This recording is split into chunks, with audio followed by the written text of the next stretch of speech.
How long does it take to make a Counter-Strike map?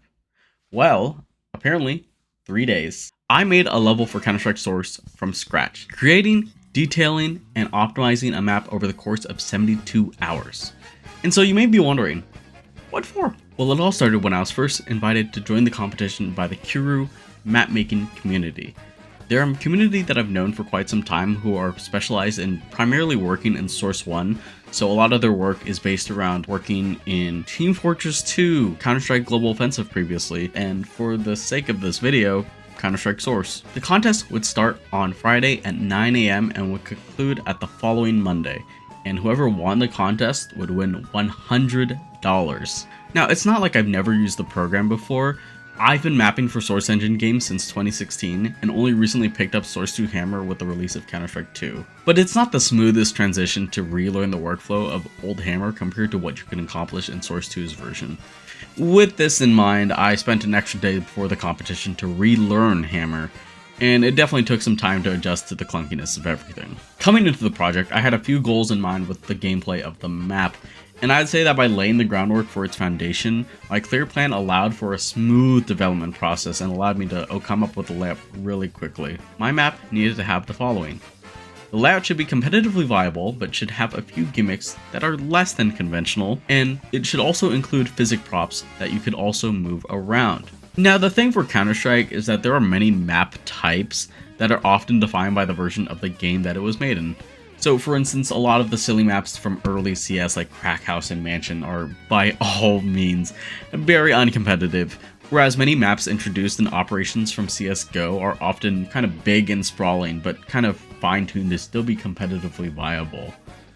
Counter-Strike Source is like that middle child of this definition, kind of hosting a handful of competitively viable maps that included very odd gimmicks and whatnot, like Old Inferno previously having like this weird elevator door in the middle, including the dark room that was like right next to the bedroom that you could shoot through the wall of, which was just such an odd design choice. Now, I wanted to include the physics props because that's something that Valve actually kind of considered when they ported the game over from 1.6 to Source. This is because Valve really wanted to flex the Source engine that they had just developed for Half-Life 2, and so Counter-Strike Source was the big showcase of this feature essentially. So with these guidelines in hand and with Source Engine Hammer freshly relearned, I was ready for what laid ahead of me for the next 72 hours. Day 1 started off with a bang as I rushed to assemble a functional layout. I decided to start off with middle, since it's often the centerpiece for a lot of a map's unique gameplay routing and kind of the agency for players in terms of where they want to go. I was partially inspired by 3Clicks Phillips' old map De-Sparity, which featured a building on the map that allowed you to play around and on top of it. This would dictate my routing for middle, as Ts could jump across a balcony to get onto this building roof to take the upper middle space, or they can take the lower route for safer passage through the house to connect to one of the bomb sites. I built out the connector hallway for the T middle building, where Ts path through a tall hallway to either take lower or upper mid entrances. I also later added an entrance towards B site, but this was later scrapped because it did not flow well enough.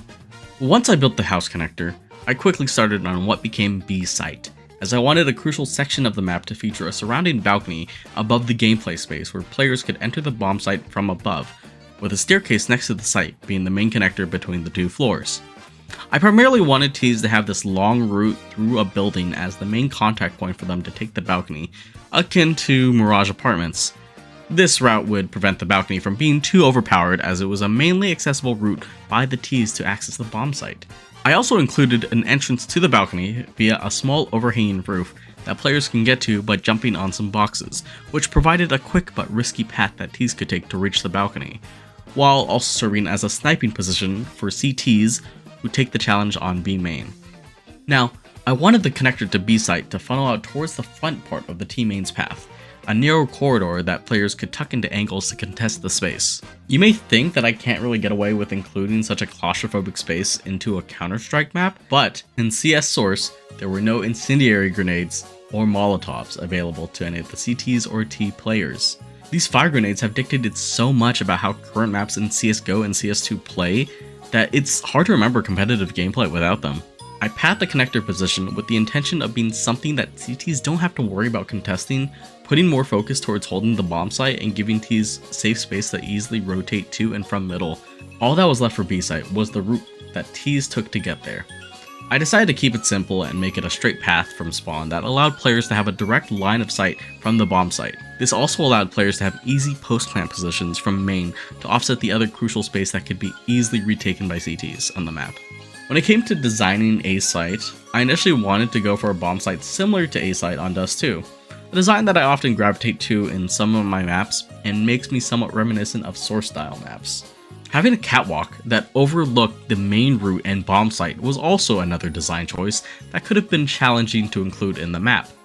But the addition of a squeaky door pathway that immediately led right out next to it would counteract this overpowered position. There was also going to be a building with a window across from the bomb site above the main entrance ramp, allowing CTs to have a quick rotate position to defend the bomb site from. However, midway through the development process, I decided to move the bomb site below the building, as it opened up possibilities for more unique post-plant positions and thereby reorganizing the layout's flow by making it so that taking upper A would become optional and no longer necessary to actually taking the bomb site. This part of the map I would go on to remain consistently the same with the least amount of revisions. At that point, I was quite satisfied by my discovery. Linking back up with the rest of the map, I created a route top-middle that led to the overlooking catwalk on A site. The CT path to middle was also fairly simplistic, with sightlines being obstructed by map verticality and having potential to create streets in the final design. For T side, I opted for a direct pathway to the two main routes towards A, and towards B, Ts could walk through spawn to fight the long angle, but had the agency to go through middle building to pop out slightly closer. Once the general layout was finally complete, I decided to hop into the map and get a first feel for it. By this point, I was already 8 hours in, but I still had the rest of the day left to settle on this layout, since I did not want to get too stuck on trying to fix the layout of the map no longer than the first day. Immediately, my gut is telling me that something is wrong with middle. The engagement for the Ts just feel too weird, and CTs have terrible positions to hold the map space if they were to engage. Everything else felt okay, but as I mentioned before, getting middle right was important to me because it determined if the map felt like it had unique gameplay. And though I enjoyed the interactions, it just did not feel like I was giving the map space to the right side. So I went back to the drawing board again, and then it hit me. What if I just moved the middle building towards the CTs instead? Once I moved a few buildings around, everything finally just clicked. The flow of the building felt more natural for Ts to be jumping into the building to take map space, in comparison to having CTs do so. Now, I did make a few slight adjustments, like getting rid of the mid hallway and T middle now having this easily accessible house to pass through for mid control, but the rest of the map design felt like it flowed properly more than it had before. For instance, the previous A connector route ended up being replaced by the route to Sniper's Nest, and the lower route through the middle funneled out towards the other side of B site without being too compromising. This allowed CTs to not have to worry about losing their mid control, giving players time from each bomb site to readjust their setup accordingly. B connector actually benefited from a lot of these middle changes by allowing Ts to take top middle and dropping down to B connector in order to pour out into front of B site. Now, I did choose to keep the middle house open despite no longer connecting to B, just because I wanted to have this useless room in the map, and I felt like having this playable space was something that a lot of Counter-Strike Source maps had for no reason whatsoever, but since I really wanted to emulate this style of map, I decided to just keep the room open. The only other major change that I included into this version was creating this box belong that provided Ts cover to take the space, but would also provide CTs a good risky angle if they were choose to take it. Satisfied by my progress on day 1 and having successfully created a functional layout that I was happy with, I decided to take some rest for the day and prepare myself for day 2. I planned for day 2 to be focused on blocking out the map's art style and identity. I always found my biggest struggles as a map designer to be detailing my own maps, and though I had 48 hours left on this contest, I was worried that I wouldn't be able to dedicate enough time to making the map high enough quality to impress everyone participating. In some regards, this day might have been the least productive of the 3 in getting stuff done, but I would say that by acknowledging my weaknesses on day 2, I was able to come out stronger on the final day. For the theme, I decided to settle on basing the map around the Austrian town of Hallstatt. It was a location I've wanted to make for quite some time, having been inspired heavily by its appearance in the John Wick film spin-off Ballerina. Now, here's a not so obvious secret. my map is not the only Counter-Strike map to be based on Hallstatt. Austria by Radix was featured in CSGO's Operation Hydra and has a lot of similar buildings and architecture from Hallstatt. I did notice this after doing a little research, but a little talk with Radix clarified that he had only used it for some reference on some parts of the map, and the map's layout is not similar to the real place. Hence, I felt like I was in the clear with making this map. Sure, I did use snow for the floor of the map, which Austria does also happen to be in a winter setting as well. But I mean, the contest maps didn't necessarily have to be competitive, and the Ballerina movie was set in a snowy Hallstatt. So I figured, why not just go for the look? Fresh off the creation of CT Middle, I figured that would be the best place for me to start my art passing stage. I'm not really sure what made me do it, but part of me really wanted the building to look like the appearance of the Baroness Hotel from Deadlock. So I found the texture closest to resembling that look and throwing together the rest. I would try to keep the interiors fairly uncluttered, but adding some nice details here and there to make it feel lived in, such as including chandeliers and bookcases, though recently the placement of them did not make much sense. The only goal I had was to make a nice residential building that resembled a castle somewhat, and I think I was able to achieve that to some extent. There are also too many lights accounts surrounding the building, a safety precaution I took to make sure there was enough map visibility, especially with how lighting was baked in Source 1. This consideration will come to bite me in the butt later on, but we'll get back to that later. For now, a few hours of work pumped out my first officially detailed building on the map. The concept of B-Site was always going to be a bar no matter what, so I decided to lean into a tavern-inn aesthetic for the entire building. My design choices were fairly simplistic since I had an intended look within the building, especially the hallway trying to resemble CS Source's Mirage apartments.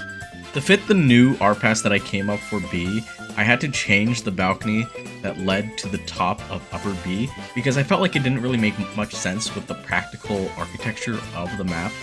So I decided to change it so that the balcony was more open-faced and extending alongside next to the apartments route that players would go through to take Upper B, while also providing a bit of an advantageous position for CTs if they were to take the position as well. There was also a little balcony above the entrance of B site, which emulated the previous balcony beforehand, providing CTs an opportunity to have a nice sniping position or providing a nice post-plant position for Ts as well.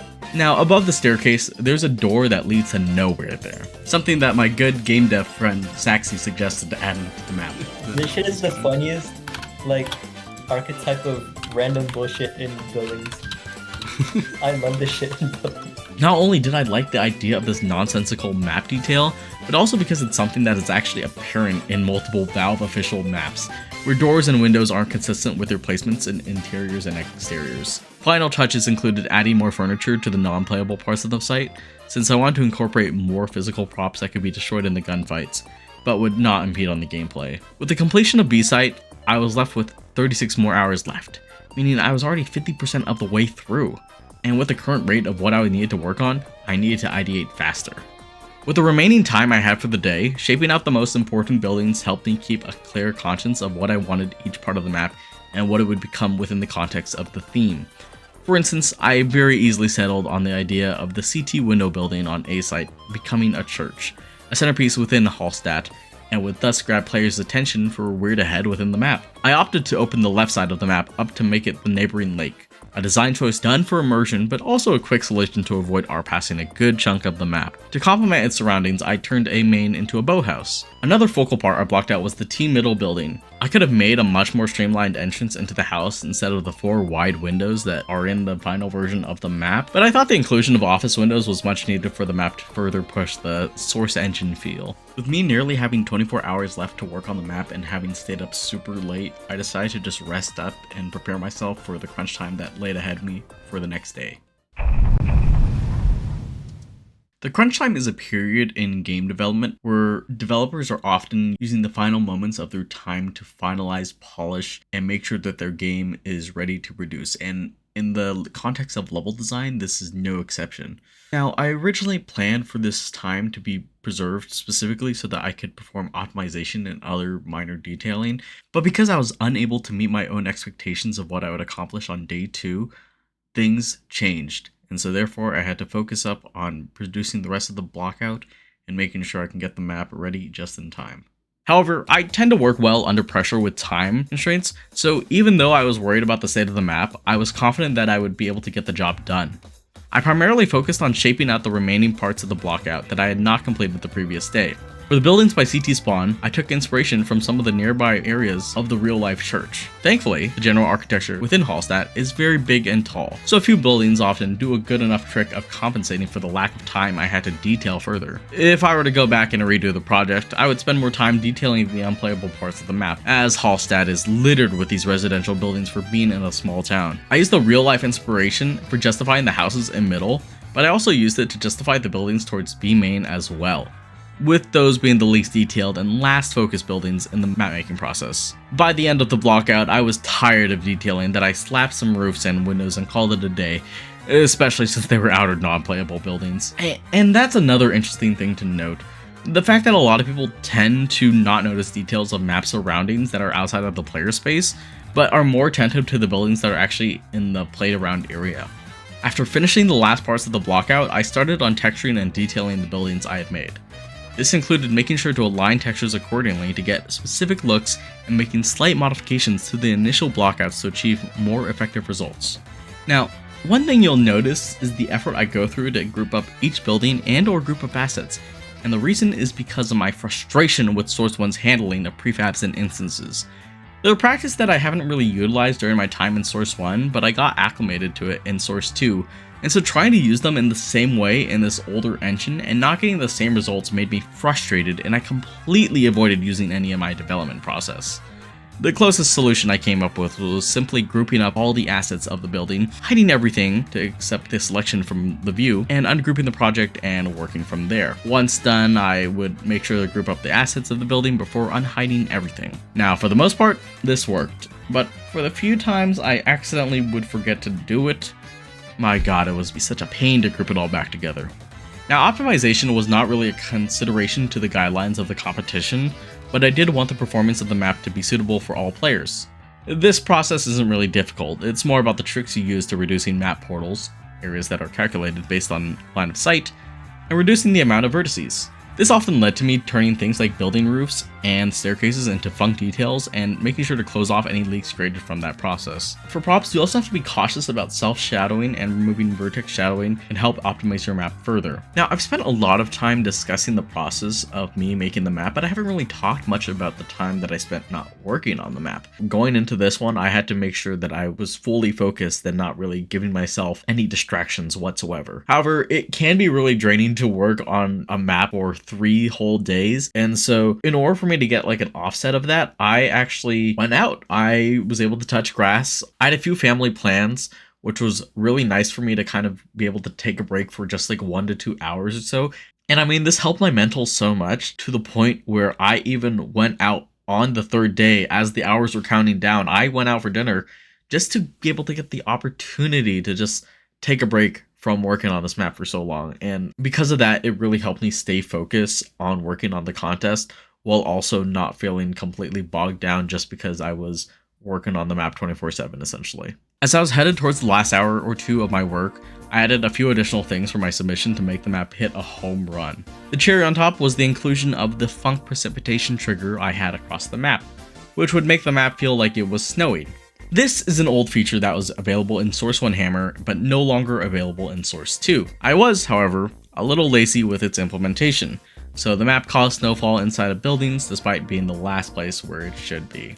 Now, remember I mentioned the thing about adding too many lights earlier in the video? Well, an important crucial thing I forgot to mention is in this crunch time process is the final compile of a map. You often want to use the best settings for the map compiler, and that is definitely seen in the difference of quality in Source 2 maps compared to Source 1 maps. The main difference is HDR lighting compilation in Source 1, a lighting setting that you can enable/disable within the game.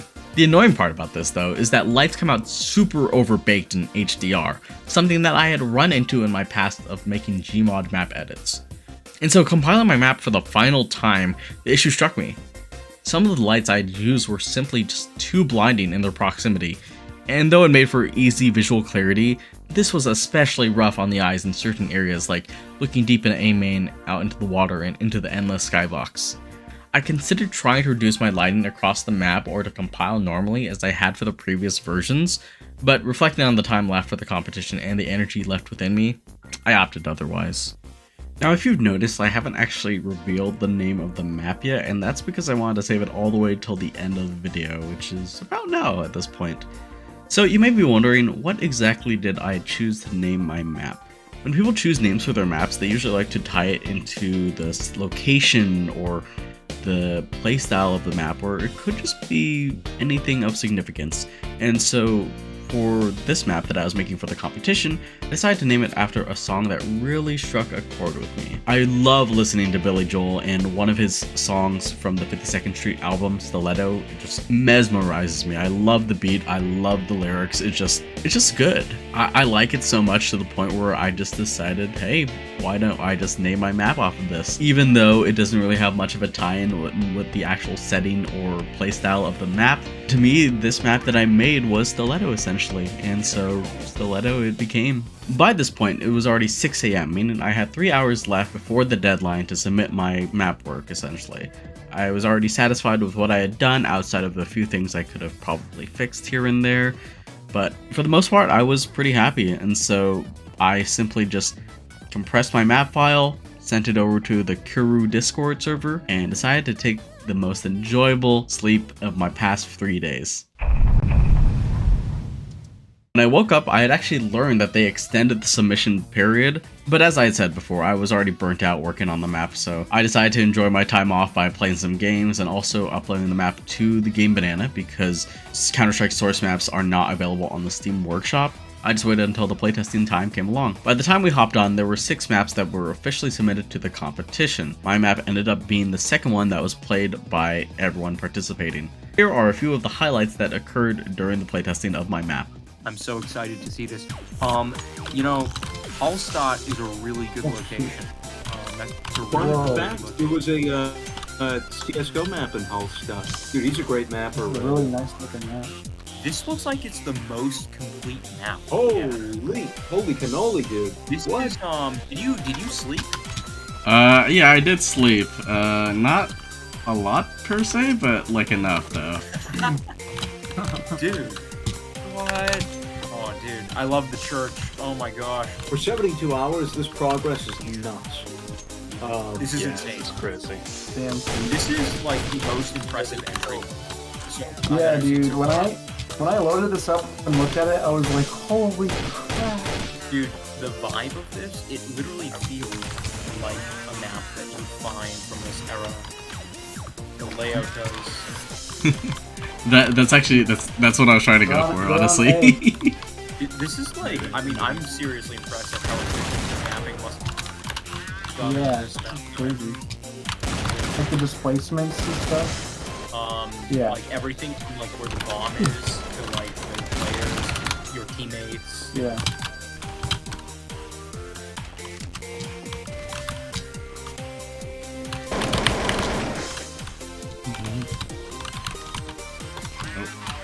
You guys got this. Where's the ball, though? It's right in the corner. Oh shit. No! No! No! Oh my god, there's a wing on the right. Oh shoot. You could have... Oh shoot. No! No!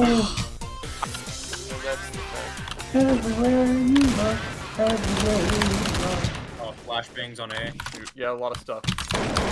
A lot of foot stuff. After the playtesting session, each participant was given a rating system to judge each other's maps. And it wasn't long until the results of the competition were posted on the Discord. And I am proud to say that Stiletto won the first place of the 72-hour Counter-Strike source mapping competition.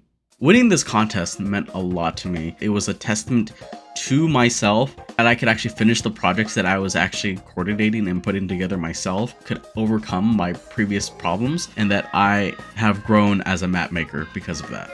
I planned smarter, I worked harder, and in the end, I was able to come out on top because of it. And so, for that reason, I'm really happy with just how the map turned out because of that.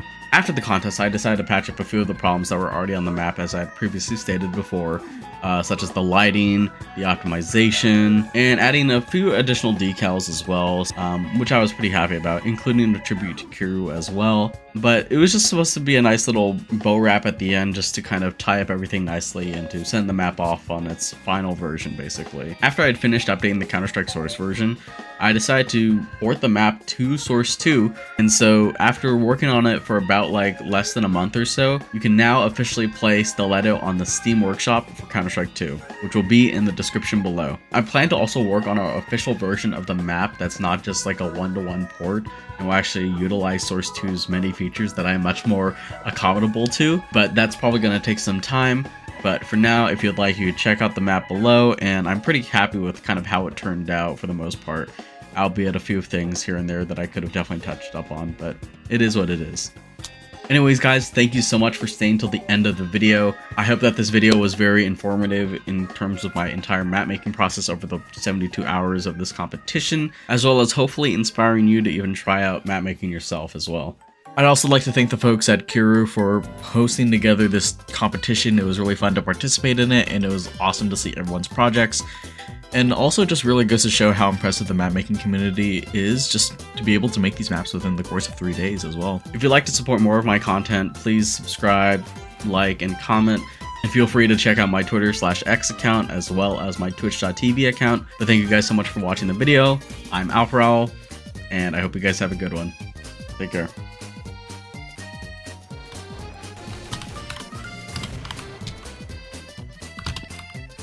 One main? Oh, is it just main? No, there's one main. Wait.